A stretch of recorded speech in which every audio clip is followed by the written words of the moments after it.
Olá pessoal, mais uma vez sejam muito bem-vindos ao nosso canal. Eu sou o Diácono Luciano, estou aqui com vocês para nos aprofundarmos nessa nossa matéria, o Pentateuco.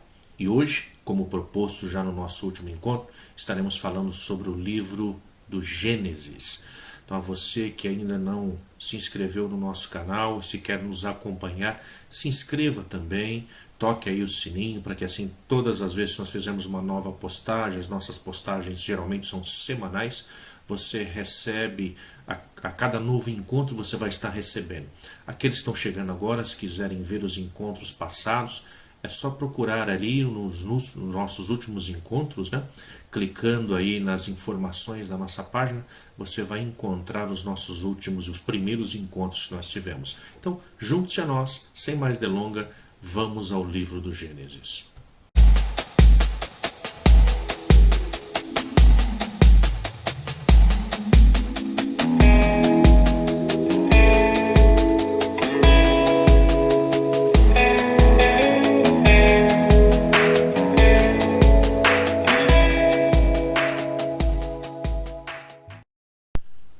Muito bem, caros irmãos e irmãs que estão aí nos seguindo aí nessa nossa caminhada pelo Pentateuco. Hoje então iniciamos aqui falando sobre o livro do Gênesis. Muita coisa já foi falada nesses nossos encontros, trabalhamos bastante antes de entrarmos propriamente no livro. E hoje iniciamos então a nossa odisseia aí através do livro do Gênesis. O que falar sobre o livro do Gênesis? O livro do Gênesis começa com a criação do mundo e a famosa expressão, se nós pegarmos aqui na Bíblia hebraica Stuttgartensia, ela vai começar dizendo Bereshit bara Elohim et hashamayim ve'et haaretz. No princípio, então no princípio, Bereshit, no princípio criou Deus. No princípio Deus vai fazer a criação. E esse livro, lá no capítulo 50, ele vai terminar com a morte de José. Vai falar desde a morte de Jacó até a morte de José. Assim se encerra, portanto, a era patriarcal, ou seja, a história familiar dos antepassados de Israel. A partir daí, Israel já não será mais uma família, mas Israel passará a ser um povo. Então todo o livro do Gênesis vai fazer esse trabalho para nos ligar lá no livro do Êxodo, onde Deus vai entrar novamente na história para salvar esse povo. O livro do Gênesis, ele pode ser dividido em duas grandes partes. É claro, nós vamos ter aí vários outros historiadores que vão dividir de uma forma diferente, mas nós podemos dividir da seguinte forma. Dividimos em duas partes. Na primeira parte nós teríamos então a história das origens e na segunda parte a história dos patriarcas.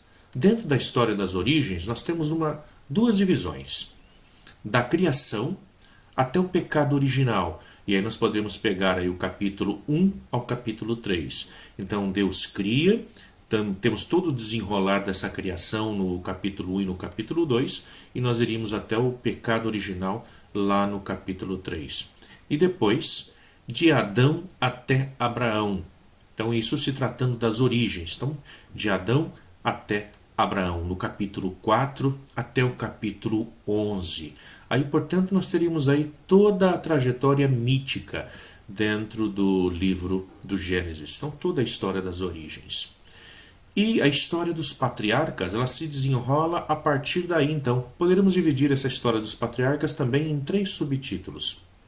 Poderíamos ver primeiro Abraão. Então o livro do Gênesis vai falar do capítulo 12, se nós pegarmos a partir do versículo 1, até o capítulo 25, versículo 18. Vai contar toda a história de Abraão, aquele que é o primeiro a receber então esse chamado de Deus, para que se possa fazer nele, uma grande nação. Então vai do capítulo 12, terminando a parte mítica, capítulo 12, versículo 1, até o capítulo 25, lá no versículo 18. A partir dali, terminando então essa história de Abraão, nós começaríamos a história de Isaac e de Jacó, que aí pega do capítulo 25, dando sequência, no versículo 19, até o capítulo 37, no versículo 1. encerra-se também esse ciclo, e aí nós entramos nos capítulos específicos que vão falar de José. Nós chamamos esses capítulos de José da grande novela de José. Vai contar toda a sua história, desde a sua venda pelos seus irmãos até a ida para o Egito, até que lá ele vai se tornar também ali o grande vizir do faraó, o segundo no comando, portanto um faraó também, na falta de estando presente o grande faraó do Egito, ele passa a ser, portanto, a figura principal. E toda essa história vai se desenrolar do capítulo 37 de Gênesis, lá do versículo 2, até o capítulo 50, versículo 26. Portanto, até o final do livro do Gênesis. Se nós pegarmos o capítulo 50, o versículo 24, nós vamos ver que ele funciona como um resumo proléptico do episódio subsequente. O que é isso?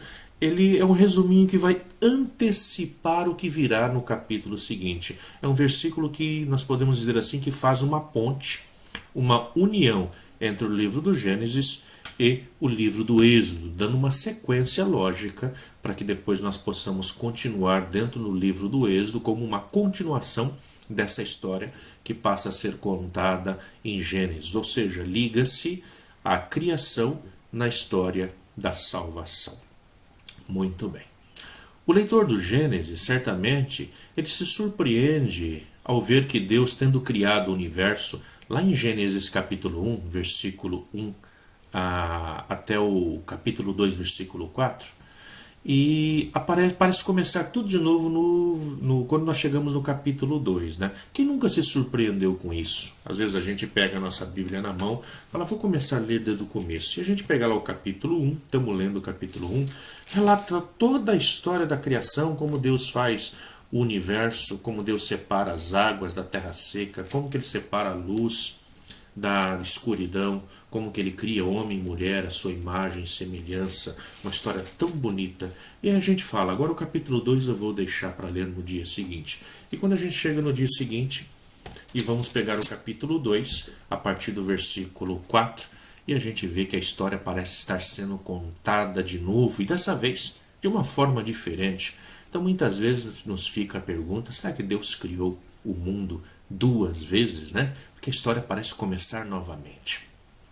E nessa retomada da história, não cria o mesmo mundo. Parece que Deus está criando um outro mundo, né? De uma outra forma. Até o nome de Deus muda, já não é mais o mesmo. Então nós vamos ver que há muitas diferenças evidentes entre os dois relatos. O primeiro relato da criação e o segundo relato da criação. Especialmente no modo de apresentar a criação, mas também em sua teologia. Há uma teologia diversa em Gênesis capítulo 1 e Gênesis capítulo 2.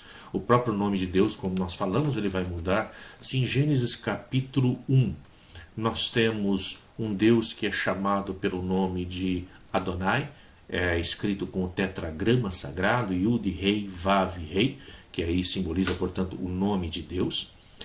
Em Gênesis capítulo 2 nós vamos ver que ele vai ser chamado de Adonai Elohim. Então tem uma grande diferença, né?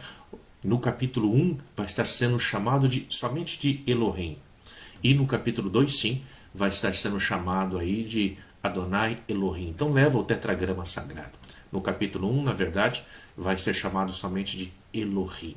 E Elohim é o plural para Deus. Então seriam deuses, né? Então, como entender isso? Então é que nós vamos nos aprofundar dentro da nossa matéria. Talvez hoje a gente vai colocar um monte de caraminhola na cabeça de vocês e depois, no decorrer dos nossos encontros, vamos tentando aí tirar essas caraminholas e colocar outras, ou fazer com que nós possamos compreender.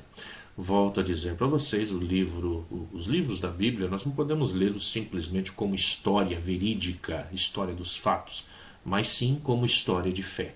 Então, como história de fé, vai caber muitas das coisas que nós colocamos, como fábulas e animais que falam e tantas outras coisas que vão entrar. Muito bem. A narrativa do capítulo 1, portanto, de Gênesis. Em Gênesis capítulo 1, o universo ele vai surgir das águas. e das trevas primordiais. Então nós temos uma grande inundação e nós temos ali a escuridão primordial. Então se nós pegamos Gênesis capítulo 1, versículo 1 e 2, nós vamos compreender isso. Se você puder pegar a sua Bíblia e seguir juntamente conosco, nós vamos tentar fazer nessa leitura e ir explicando ao mesmo tempo. Então nós temos lá: no princípio Deus criou o céu e a terra. Ora, a terra estava vazia e vaga. As trevas cobriam o abismo e um sopro de Deus agitava a superfície das águas. Muito bem, então é exatamente isso que nós estamos colocando aqui. No início ela está vaga, a terra está cheia de água e de trevas. A imagem sugerida nesse relato é de uma terra que teria sido afundada pelas águas, que teria passado por uma grande enchente, um grande aluvião, como a gente costuma dizer, né? É como se tivesse caído uma tempestade enorme. Como acontece na primavera na Mesopotâmia, na região da Mesopotâmia, uma região entre rios, onde nós temos ali o Tigre e o Eufrates, e também algo que acontece também na região do Egito, ali próximo às estepes do rio Nilo, né? Só que isso não acontece em Israel. Nós estamos falando da história de Israel. Então é interessante nós falarmos de um lugar que está aí passando por esse grande aluvião, por essa grande tempestade, por essa inundação. Então, nesse caso aqui, em capítulo 1 de Gênesis, a terra emerge pouco a pouco e ela volta a se cobrir de vegetação e depois de outros seres vivos. Então essa é a ordem com que a terra está sendo criada aqui em Gênesis capítulo 1. Vamos falar um pouquinho sobre essa ordem, então. Então, a ordem básica da narrativa de Gênesis capítulo 1 é: primeiro Deus cria a luz. Vamos dar uma olhada lá no capítulo 1, versículo 3 a 5, onde ele vai estar criando a luz. Deus disse: haja luz, e houve luz. Deus viu que a luz era boa, e Deus separou a luz e as trevas. Deus chamou a luz dia e as trevas noite. Houve uma tarde e uma manhã, primeiro dia. Então aqui nós vemos essa ordem. Deus vai então criar, separar a noite, né, a escuridão do dia, e vai chamar de dia. Depois nós temos o firmamento. Deus vai criar então o céu. Isso no versículo 6 e 8, dizendo: Deus disse: haja um firmamento no meio das águas e que ele se separe as águas das águas. E assim se fez. Deus fez o firmamento que separou as águas que estão sob o firmamento das águas que estão acima do firmamento. E Deus chamou o firmamento céu.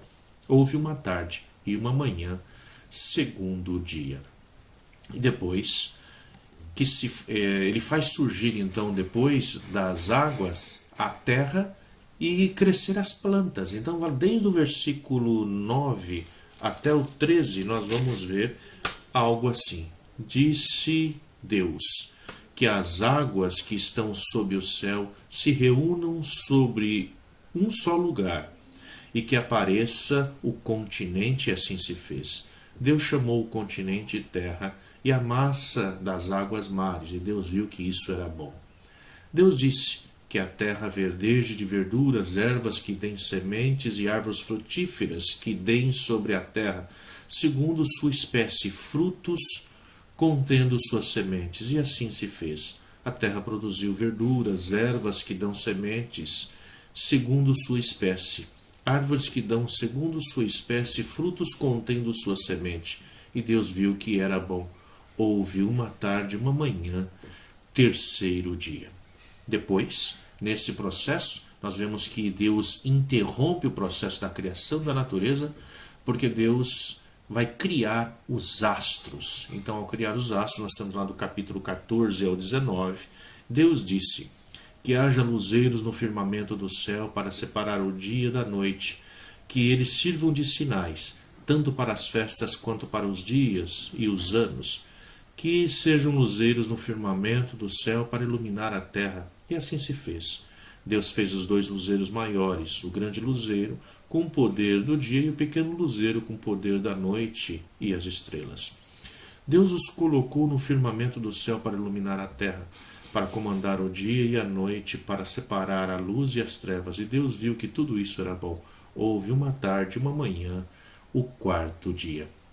E na sequência, cria os seres vivos. Deus vai criar, portanto, os peixes, os pássaros, os animais, os seres humanos. Isso lá do 20 ao 31. Então siga aí junto conosco na sua Bíblia. Deus disse: fervilhem as águas, um fervilhar de seres vivos, e que as aves voem acima da terra, sob o firmamento do céu, e assim se fez. Deus criou as grandes serpentes do mar, e todos os seres vivos que rastejam e que fervilham nas águas, segundo sua espécie, e as aves aladas, segundo as suas espécies, e Deus viu que era bom. Deus os abençoou e disse: sede fecundos, multiplicai-vos, enchei a água dos mares, e que as aves se multipliquem sobre a terra. Houve uma tarde, uma manhã, o quinto dia. Então vejam só, tudo é feito em uma semana. Então em Gênesis 1 nós temos toda a criação do homem, da mulher, de todas as coisas viventes, de todo o universo em uma semana. Em Gênesis 2, porém, o universo, antes da intervenção divina, é um deserto sem água. Então é uma grande diferença.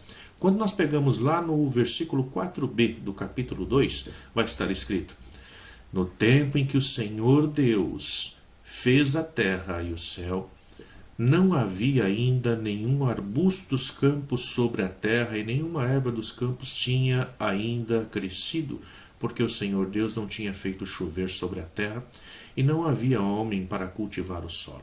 Mas espera aí, em Gênesis 1, nós não acabamos de ver que a terra estava inundada e que Deus é que vai separar? Então vejam, nós temos um segundo relato da criação que se difere completamente do primeiro relato. Em Gênesis 1, nós só temos água. Aqui, nós não temos água. Ainda não chovera. E apenas um fluxo irrigava a terra. Vamos dar uma olhada lá no capítulo 2, versículo 6. Onde vai nos dizer, versículo 6... entretanto um manancial subia da terra e regava toda a superfície do solo. Então simplesmente um pequeno riacho, um pequeno manancial que subia para irrigar. O Senhor forma o primeiro ser humano e planta um jardim, um verdadeiro oásis, numa estepe desértica aqui em Gênesis 2. Então vejam só, dá a impressão que Deus criou o ser humano, né, o homem, não a mulher, criou somente o homem. E depois que ele cria o homem, ele fica pensando: e agora onde eu vou pôr esse homem? Porque ele não criou ainda o universo. Então ele vai, aí sim, ele prepara um lugar, um oásis ali, onde ele vai e coloca esse homem lá. Essa imagem da criação, ela reflete a realidade climática e geográfica da Palestina. Na Palestina, nós não temos essa chuva constante. Entretanto, essa chuva ela acontece, como nós já falamos, lá na região do Egito e também na região da Mesopotâmia. São lugares próximos de rio. Já na Palestina, o único rio que corta é o rio Jordão, mas as cidades estão geralmente construídas nos lugares mais altos, então não tem esse clima. O clima da Palestina é um clima realmente seco. E é sobre isso que nós vamos continuar nos aprofundando. Eu vou pegar agora um mapa para tentar mostrar isso para vocês de uma forma que fique claro o que nós estamos querendo dizer. Aqui estamos com o mapa, então, de toda a região da Palestina, onde aqui nós temos o Mar Morto. Aqui em cima nós temos aqui o Mar da Galileia. Esse filete de água que desce aqui ao centro é o Rio Jordão, a única fonte de água realmente que irriga essa região. Toda a outra região aqui nós vemos que são regiões desérticas. Onde é que nós vamos encontrar então essa situação de chuva, essa situação em que relata Gênesis capítulo 1? Nós vamos encontrar de um lado aqui no Egito, nessa planície, nessa parte aqui de baixo, onde nós vamos ter as estepes do rio Nilo, e nós vamos encontrar também, isso não vai estar nesse nosso mapa, mas nós poderíamos encontrar nessa parte aqui de cima, em direção à Mesopotâmia, onde nós vamos encontrar o rio Tigre e o rio Eufrates. Já nessa região toda que nós temos aqui, é a região geográfica da Palestina, região seca. Portanto, aqui raramente chove, são poucos os momentos de chuva no decorrer do ano. Então nós temos dois relatos aí, né? Esses dois relatos completamente diferentes aí. E Gênesis 2 e Gênesis 1, portanto, estão falando de construções diferentes, estão contando teologias diferentes. Em Gênesis 1, Deus, ele cria o primeiro casal no sexto dia.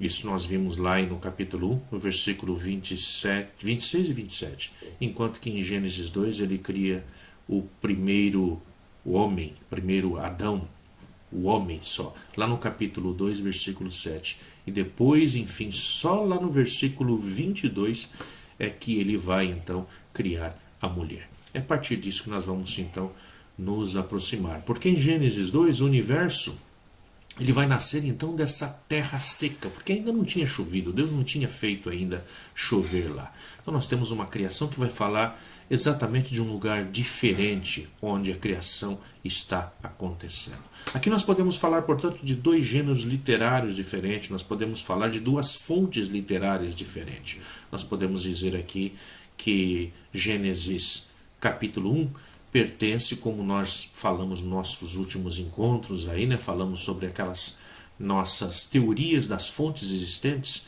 então que se teria 4 fontes. Nós podemos dizer que Gênesis 1 se refere a um tipo de fonte, de uma determinada época, e falando de uma determinada região geográfica, já Gênesis 2 está falando de uma outra região geográfica. Então, Gênesis 1, Deus cria o primeiro casal no sexto dia, lá no capítulo 1, versículo 26 e 27, mas em Gênesis capítulo 2, Deus só cria o homem, não cria a mulher. E só vai criar essa mulher lá no versículo 22 do capítulo 2. Gênesis 1 traz um relato completo da criação do mundo. Então nós vamos ver que Deus cria o céu, cria o mar, cria a terra.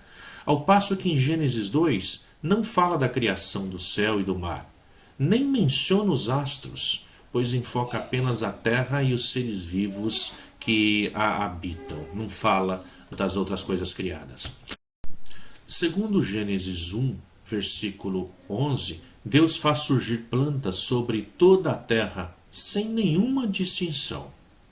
Mas em Gênesis capítulo 3, versículo 18, há uma grande diferença entre o jardim de frutos bons, que nós vemos lá também no capítulo 2, versículo 9, e o solo fora do jardim, onde crescem somente espinhos e cardos. Então isso a gente vê lá no capítulo 3, versículo 18. Ao falar de plantas e árvores em Gênesis 1, não se refere a nenhuma especificamente, nenhum tipo de árvore. Fala de todos os tipos de árvore. Enquanto em Gênesis 2 vai destacar no jardim a árvore do conhecimento do bem e do mal e a árvore da vida, lá no capítulo 2, versículo 19. Gênesis 1 não toca no assunto, não fala sobre isso. A partir de Gênesis 1, 29 e 30, todos os seres vivos são vegetarianos. Você já parou para pensar nisso? Todos os seres vivos seriam vegetarianos. Daí a proibição de matar animais. Lá no capítulo 1, versículo 29 e 30. Vamos dar uma lida nesse trecho para nós podermos compreender. Deus disse: Eu vos dou todas as ervas que dão sementes e que estão sobre todas as superfícies da terra, e todas as árvores que dão frutos, que dão sementes. Isso será o vosso alimento. Vejam só, então, depois do versículo 30. Todas as feras, todas as aves do céu, a tudo que rasteja sobre a terra e que é animado de vida, eu dou como alimento todas as verduras das plantas. E assim se fez. Então vejam só, aqui os seres humanos também, juntamente com todos os animais, eles seriam, portanto, vegetarianos, né?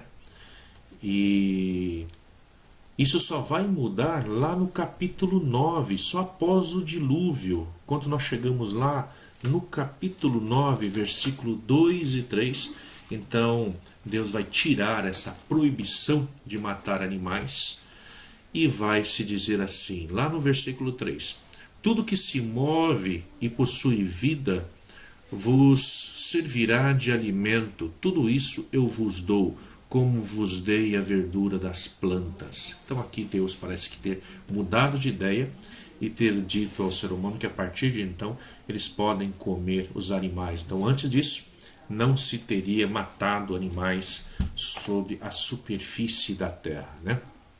É interessante quando a gente vê isso, porque ainda em Gênesis, no capítulo 3, versículo 21, nós vamos ver alguma coisa interessante, né?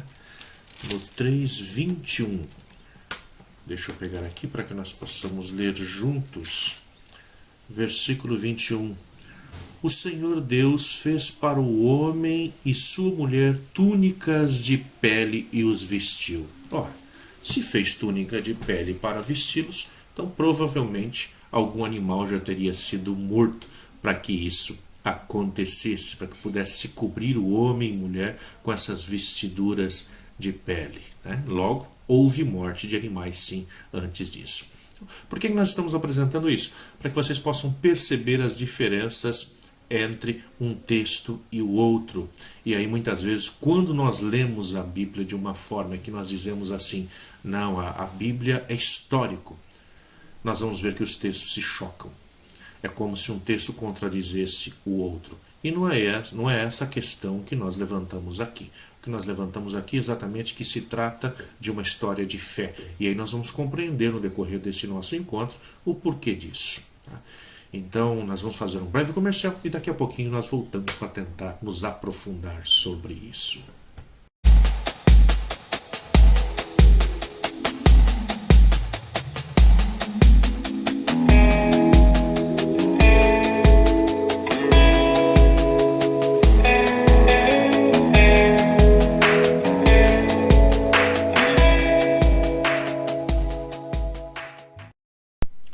Muito bem, estamos de volta então. E agora nesse segundo momento, nós vamos falar um pouquinho sobre o sentido por trás dessas narrativas bíblicas que nós estamos estudando hoje em capítulo 1 e capítulo 2 do livro do Gênesis. Então, para entender as narrações bíblicas da história da criação, vamos analisar alguns detalhes. O primeiro detalhe que eu gostaria de analisar com vocês agora, se nós pegarmos lá a história da costela, tá? Em Gênesis capítulo 2, vamos pegar a partir do versículo 21, onde vai estar escrito assim: Então o Senhor Deus fez cair um torpor sobre o homem e ele dormiu.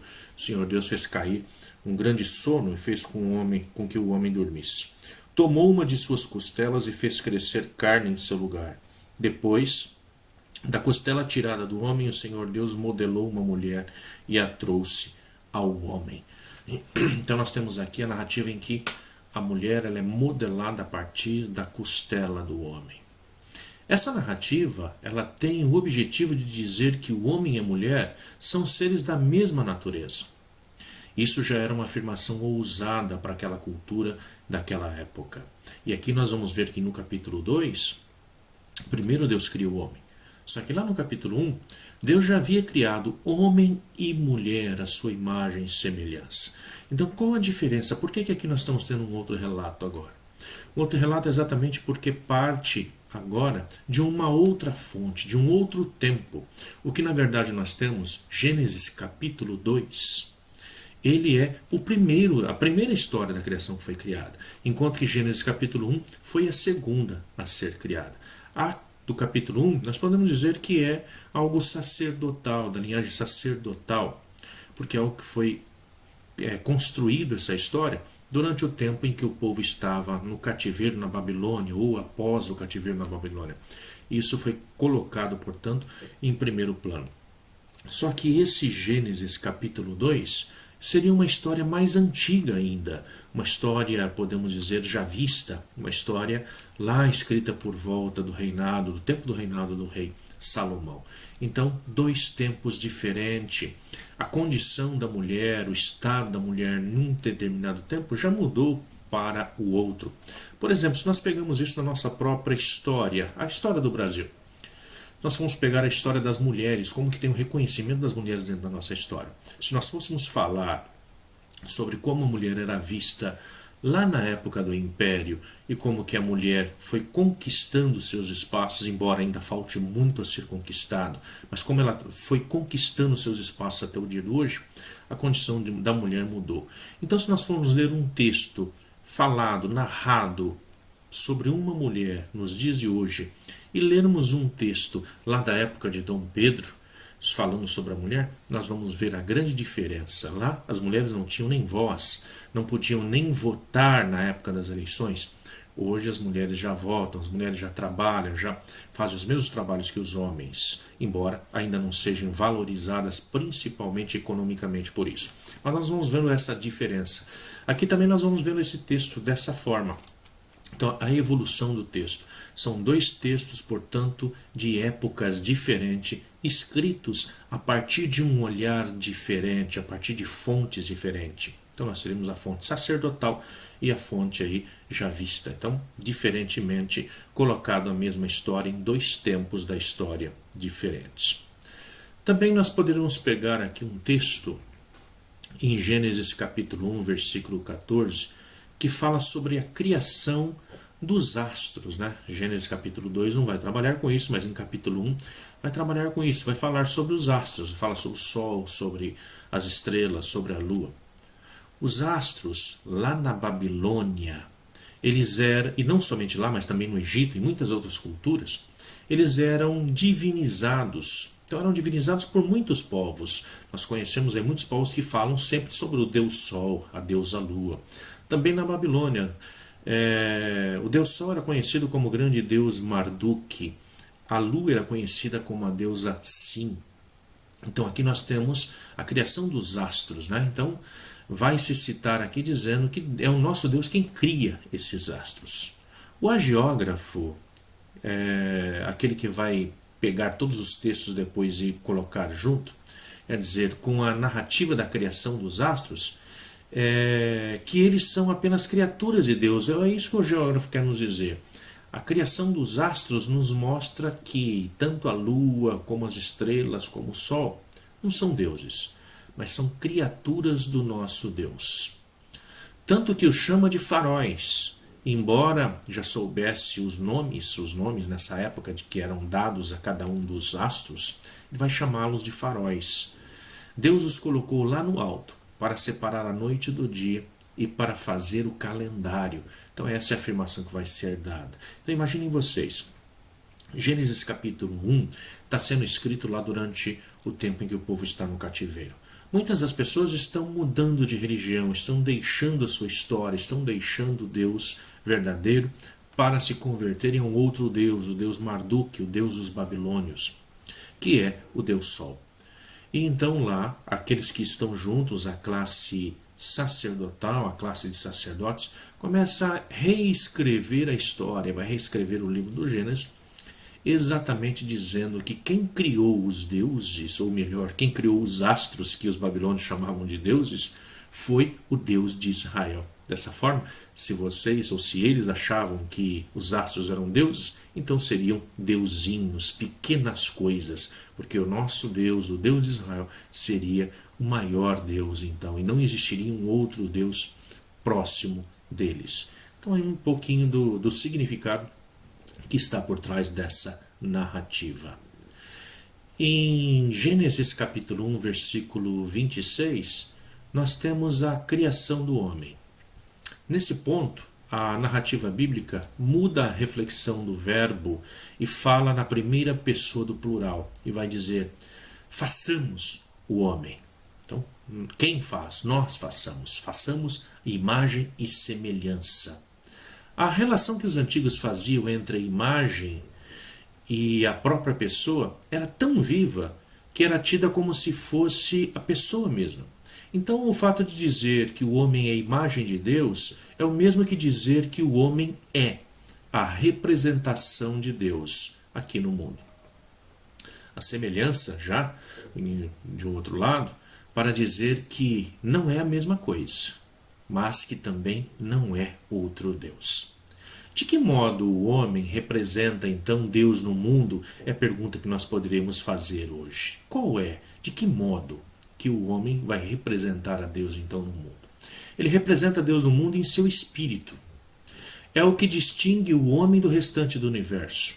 As faculdades intelectuais, o estar acima da criação para conduzi-la. O homem está acima de todo o resto da criação para conduzi-la como se fosse o próprio Deus. Então, para cuidar, ele é o cuidador. Tá? Um outro ponto que eu gostaria de tocar com vocês é um ponto que nós vamos estar vendo sobre cultivar a terra. Então, o homem, ele é criado e é dito a ele que ele deve cultivar a terra. Aqui está inserido o conceito do trabalho, né? O trabalho, portanto, ele já existia antes do pecado do homem. Foi o primeiro preceito, nós podemos dizer, que Deus mandou ao homem. Antes dos mandamentos, ele vai dizer ao homem para trabalhar. Então, antes mesmo de mandar oferecer sacrifício, Deus já havia mandado o homem trabalhar. O que o pecado trouxe, na verdade, foi a porosidade do trabalho, o suor do rosto, o esforço corporal para a sua realização. Mas trabalhar, ele já estava trabalhando, já cultivando a terra. Uma outra coisa que eu gostaria de também citar nesse texto é o próprio nome, Adão. Às vezes a gente se pergunta assim, Adão e Eva, os dois primeiros na criação, o primeiro casal na criação. E aí eles tiveram 2 filhos.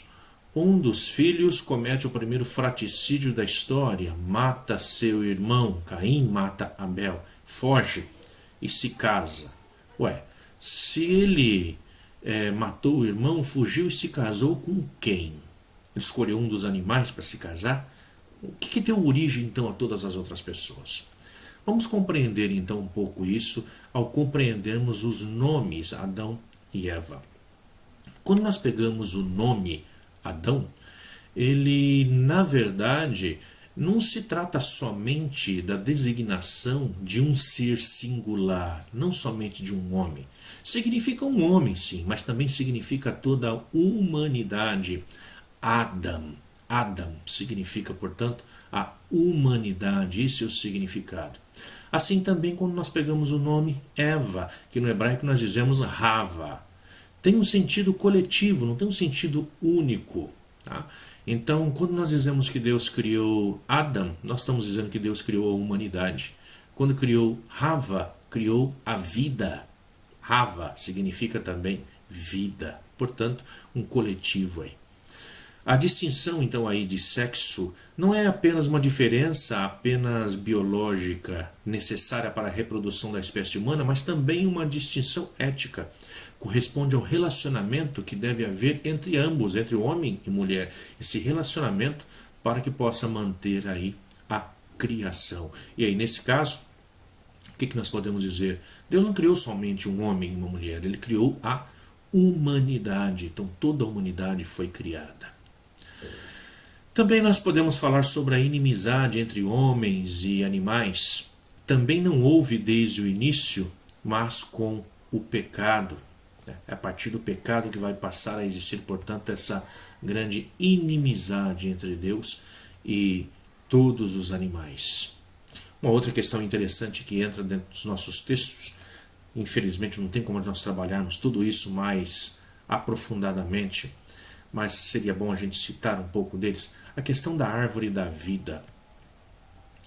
A árvore da vida é o aproveitamento de um elemento mitológico e é um símbolo da imortalidade, algo que já existia em outras culturas, não somente com o povo de Israel, mas também em outras culturas. A história da árvore do bem e do mal é para fazer notar que todo mal ele deriva do pecado, mas que apesar do pecado, o destino final do homem é a imortalidade. Deus cria o ser humano para ele, Deus quer o ser humano. Por que a serpente nesse contexto, então? Por que Deus vai colocar então esse animal peçonhento nesse contexto? A serpente, ela era conhecida como o animal mais astuto da natureza. Por isso ela foi usada pelo autor para personificar o mal. Então a personificação do mal, Satanás, ali na imagem da serpente. A segunda finalidade desta referência é também apologética, porque era a serpente adorada como Deus. Isso por algumas nações, como por exemplo nós podemos pegar no Egito, onde na cabeça do faraó vai se ter lá uma coroa com uma naja esculpida, né? O autor insiste em que ela, a serpente, é apenas uma criatura. Então ela também foi criada por Deus, portanto não tem poder nenhum sobre o Deus de Israel. Então vejam que bonito isso, né? Todas as narrações são feitas exatamente para mostrar ao povo que deixava se sucumbir, se corromper atrás de outros deuses, de falsos ídolos, de falsos deuses. As narrativas estão trazendo diretamente para eles, dizendo: olha, o Deus de Israel é o único Deus. Também a Bíblia vai fazer uma referência aqui ao fato de Adão e Eva estarem nus depois de terem cometido o pecado, mas eles já estavam nus antes, né? Então esse estar nu e não se eles estavam nus e não se envergonhavam. Depois eles passam a se envergonhar. Esta referência significa a harmonia do paraíso. Então, concretamente, nunca aconteceu um paraíso do modo como está escrito na Bíblia. Observa-se que sempre na natureza as coisas acontecem numa evolução de perfeição, ou seja, do menos perfeito para o mais perfeito. Não houve nesse estado inicial de total equilíbrio para depois haver uma desarmonia. O paraíso é mais que uma saudade, é uma esperança. Por isso nós vamos depois ter no livro do Apocalipse, falando novamente sobre esse paraíso, só que agora citando um outro nome, já não é mais o Éden, é a Nova Jerusalém. Portanto, o paraíso é o lugar para o qual os homens tendem a ir, para o qual nós estamos indo. Nesse sentido, essa questão do estar nus e não se envergonhar. Homem e mulher estavam nus e não se envergonhavam. Então se refere a essa harmonia, quando se está no estado de harmonia. Depois do pecado, eles vão se reconhecer nus e se escondem. Ou seja, reconhecer essa nudez também é reconhecer o nosso quase nada, a nossa pequenez frente a esse Deus que dá tudo ao ser humano. Por isso, o paraíso é o lugar para o qual o ser humano tende a ir, para o qual Deus nos chama, nos convida a ir. Ainda uma palavrinha também sobre o fruto do bem e do mal, e que nós chamamos de maçã.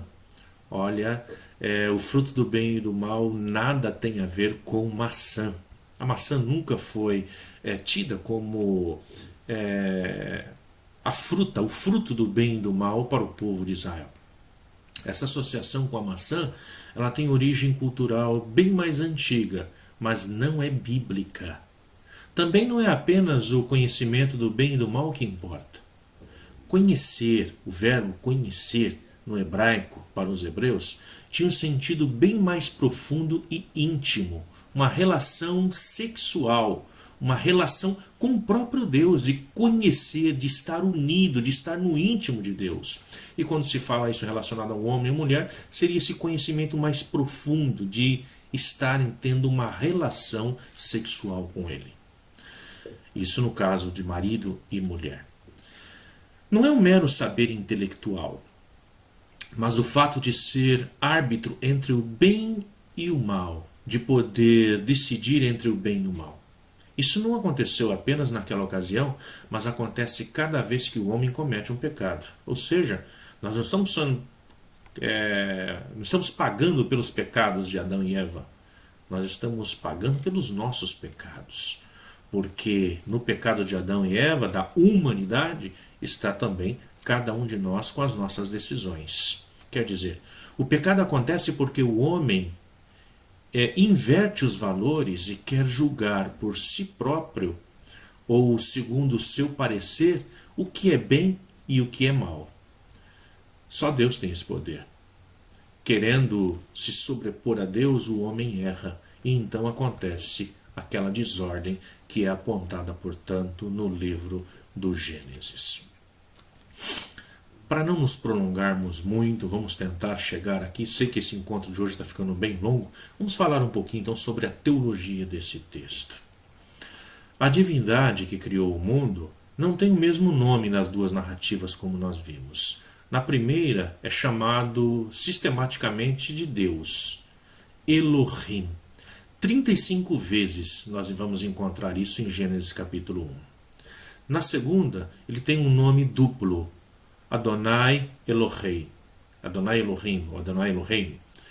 O Deus de Gênesis capítulo 1, ele é transcendente. Ele planeja a criação em todos os seus detalhes. Ele fala e o que ele diz acontece. Ele cria através da palavra. Ele permanece invisível e não se confunde com os seres criados. Ele cria todas as coisas. Já o Deus em Gênesis 2 e 3 é o contrário. A divindade ela é mais antropomórfica. Ela assume características humanas. É um Deus que modela o primeiro ser humano com a argila, insufla em suas narinas um hálito de vida. É um Deus que trabalha, é um Deus que mete a mão na massa, é um Deus que está muito mais próximo do ser humano. Em seguida, ele planta árvores e põe o ser humano no meio desse jardim. Vendo que faltava ainda alguma coisa, ele procura resolver o problema da solidão do primeiro ser humano, do primeiro homem, criando os animais, e depois ele cria a mulher. Em Gênesis 3, ele passeia pelo jardim ao sopro do dia. Ele nota algo de estranho e descobre a transgressão do homem e da mulher. Ao interrogá-los, ele vai descobrir que eles cometeram o primeiro pecado. Esse é um Deus que não parece nem onipotente nem onisciente. Ele não sabia que o homem tinha pecado. Ele não está em todos os lugares. É um Deus bem diferente do Deus de Gênesis capítulo 1. O Deus em capítulo 1, ele tudo sabe, ele cria tudo pela palavra. Em capítulo 2, é um Deus muito mais humano, muito mais próximo da humanidade. É um Deus que depois, lá na frente, o povo já não vai se convencer mais da grandiosidade desse Deus. Por isso é criado Gênesis capítulo 1. Uma reflexão final que nós podemos dizer. Gênesis capítulo 1 descreve a criação do universo. Primeiramente, Deus cria os elementos essenciais. Ele vai criar a luz, as trevas, o céu, o mar, os astros. A vegetação será o alimento dos seres vivos que habitarão as três partes do mundo. Os pássaros no céu, os peixes no mar, os animais e os seres humanos na terra. Já Gênesis capítulo 2, ao contrário, trata principalmente da criação da humanidade, das condições de vida sobre a terra, que precisa de um ser humano para o seu cultivo. Tem que ter um homem, uma mulher, um ser humano que trabalhe. A fertilidade da terra depende da água. As árvores devem fornecer alimento ao ser humano, que não pode sequer viver sem companhia dentro da sua fragilidade. Por isso, Deus cria os animais e depois cria a mulher. O universo em Gênesis capítulo 1 é totalmente positivo. No trecho de Gênesis capítulo 1 ao capítulo 2, lá no versículo 4a, não há nenhuma negação, não se fala nada de negativo. Repete-se 7 vezes, e Deus viu que era bom. Em Gênesis capítulo 2 e 3, aparece pela primeira vez um elemento negativo, que é a árvore do conhecimento do que seja bom e do que seja mal. Podemos concluir dizendo que, por essas diferenças, não se pode atribuir as duas narrativas a um único autor, nem as ler somente de forma diacrônica. São narrativas construídas em tempos diferentes, por pessoas diferentes, então podemos dizer por fontes diferentes. Muito bem. Hoje ficamos por aqui. Já fomos bem longe nesse nosso encontro, nessa nossa matéria de hoje, sobre o livro do Gênesis. Espero que vocês tenham gostado e nos encontramos na próxima vez. Fiquem com Deus e até a próxima.